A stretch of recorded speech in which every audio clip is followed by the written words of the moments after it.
Hello there guys, Princess of Fandoms here. So today I'm going to be doing my very delayed How to Train Your Dragon live action review. Part of me is like, I wanted to delay it just a bit so people wouldn't get spoiled when they watch this video.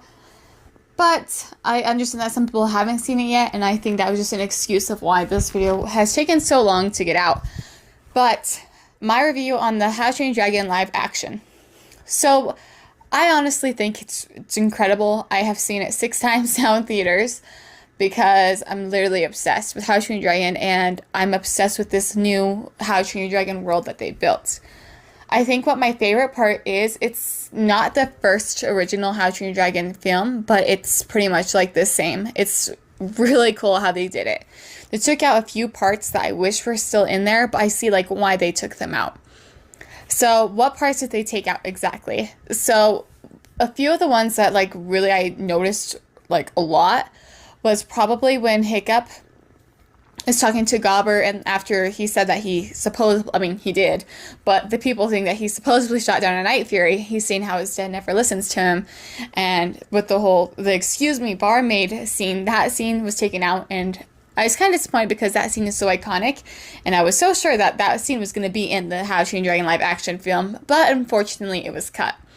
Another one is after the test flight with Toothless, after they land on like this sea stack in the animated one with the Terrible Terrors, and they're all sitting there, and one of the Terrible Terrors steals a fish from Toothless, and then Toothless fires back, but he shoots the fire into the dragon's mouth. The problem I have with this one, okay, and I did see an interview with the director, and the reason they took it out is because they felt like it slowed down the pacing of the movie, because on the animated one, Hiccup is like, he's sitting there afterwards, he's like, you're not so fireproof on the inside, here you go, he's like, everything we know about you guys is wrong.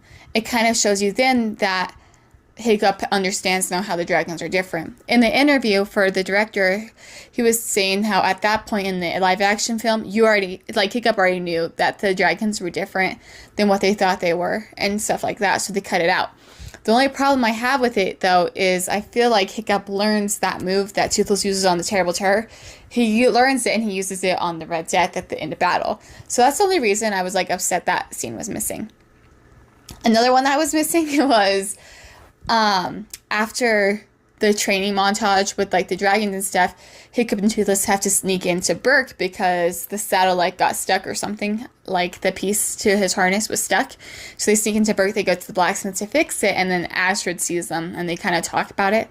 That scene was also cut, and I was kind of sad because I liked that scene a lot. Another, like, I guess not scene but line that was different was in the live action one. They took out the scene where Snotlout and Astrid, they're fighting the Deadly Nether in the training session, and Snotlout pushes her out of the way, and he misses the shot terribly. So in the animated one, though, he says, the sun was in my eyes, Astrid, what do you want me to do, block out the sun? I can do that, I just don't have the time right now. Which is like such an iconic, I love that scene so much, such an iconic line. But he changes it something like, the sun in your eyes was so distracting or something like that, which I still liked. But anyways, another thing I really liked about the live action one was they really developed the characters more. Well, I say the characters, okay? I feel like Tough Nut, Rough Nut, and Fish Legs, they still have the same like showtime as they do in the animated ones, not too big of parts, but they really like went all out on Snotlout.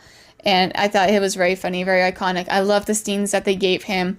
The actor did an incredible job playing that character, Snotlout. I was like, you can tell he did his time and research into that character. Going off of characters, so when I first watched the movie, the very first time I watched it, I was really disappointed with the character Hiccup, the actor, and how he portrayed Hiccup. But then, now that I've seen it 5 more times since then, I really do actually like the character Hiccup. The actor, he did actually an incredible job. One thing I think I like most about it is that at the beginning of the movie, he really tries to sound like the animated Hiccup. Like, he has that kind of tone and stuff. And you kind of see it slowly going away. Like, I don't know, just like the Hiccup flair. Like, you can kind of see it slowly going away into making this new live action Hiccup with the actor. So, I really liked how they did that. But I'm not gonna lie, when I first watched it, I was not very impressed with the whole live action movie. I was like, it was great except for his acting. But now that I've watched it several times, and I don't know, I guess in my head, I had too much high expectations for this movie. I don't think those expectations didn't hit what they were supposed to. I think my expectations were blown out of the way. Like, I think the movie was incredible. When I first watched it, I was not a fan of Hiccup. But now that I've seen it, I do really like it. Astrid was incredible. Like, she portrayed that character so well as well. You can really tell that she just really loved the character, and like, I don't know, her whole attitude was really cool.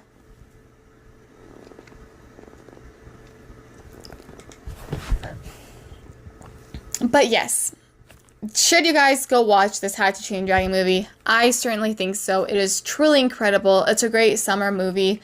And watching it, if you watch the animated ones as a kid, it really just brings you back to that time when you were a kid and back to that moment. Scale of 1 to 10, I'd have to give it a 10 for overall experience because it's really, truly great.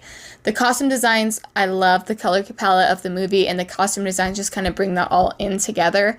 I loved just Berk, honestly. Seeing it live action was so cool to see. Seeing the dragons live action too was really cool. Going off of the dragons, though, I have one more complaint.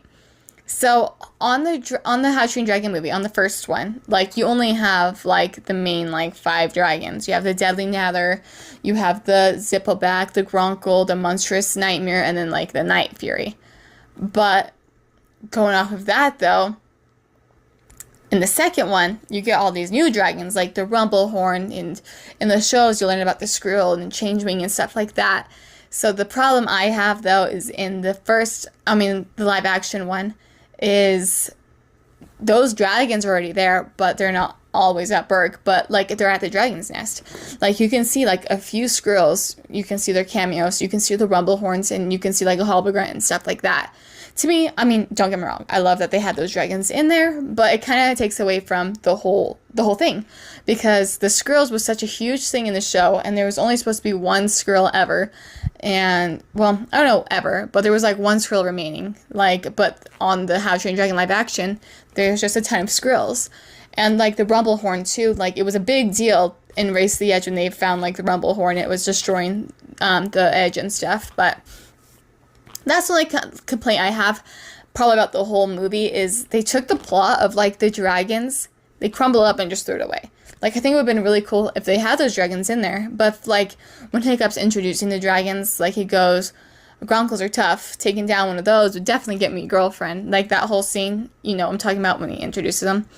If they added the dragons that they added into the live action, like the Skrill and the Rumblehorn and stuff like that. Otherwise, I don't know, it took the plot out of it, if that makes sense. But yeah, so other than that, though, I love this movie. I definitely recommend you guys go and watch it. I apologize about like the very late delay of this video. I was supposed to make it ages ago, but I didn't get around to it. So yes, that is that. Thank you guys for joining me on this How to Train Your Dragon journey, where we did How to Train Your Dragon content all month. It was lots of fun. I personally really enjoyed it, and I'm excited, though, to get back to more fandom stuff. So if you have any fandom request videos that you guys missed during this month of How to Train Your Dragon, let me know in the comments, and I'll definitely see about making videos about it. Thank you guys, keep it crispy, and have a wonderful rest of your day.